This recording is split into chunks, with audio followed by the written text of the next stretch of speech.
After decades of secrecy,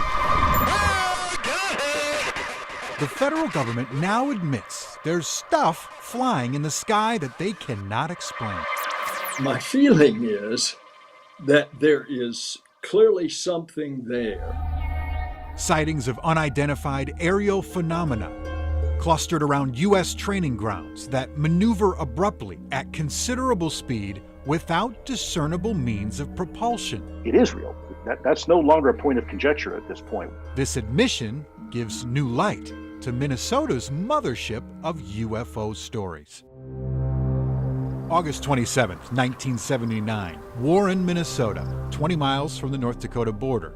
Sheriff's Deputy Val Johnson was on routine patrol after midnight when he saw an unusually bright light on Highway 220 hovering over the center of the road. He thought maybe a crashed semi or a downed plane, but as he approached it, he says the light, without a sound, instantly jumped through the windshield, hitting him like a, quote, 200-pound pillow, knocking him out.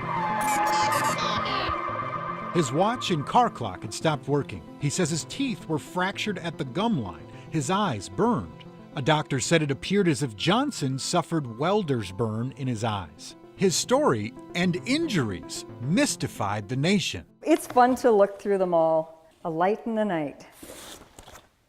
The X-Files of the Red River Valley. But there's another piece of evidence that to this day brings the curious to the Marshall County Historical Society Museum. This is the big thing that they come to see from all over the United States. People have come to see this car. Val Johnson's squad car, damage and all, remains. Whatever hit him started with a broken headlight, and up here there is a weird dent right in the top of the hood, broke the windshield, hit the reflector, and bent both of the antenna. When they found him, his watch and the car had stopped for 14 minutes.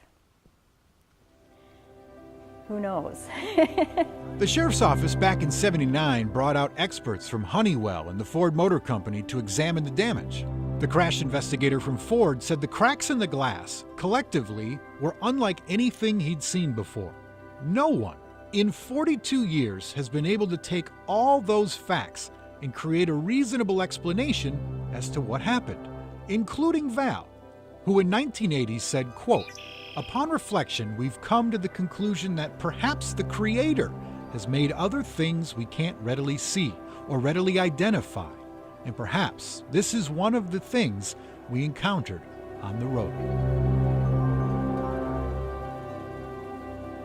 So where is Deputy Johnson today? Well, we asked about him in town, and people had told us that he moved away and stopped doing interviews on this a while ago. So we searched, found an address for a Val Johnson in Wisconsin. So we drove there, cold, knocked on the door. Turned out it was him. We spoke to him for 20 minutes, but he did not want to go on record, he said, because of the stress that it's caused his family for a long time.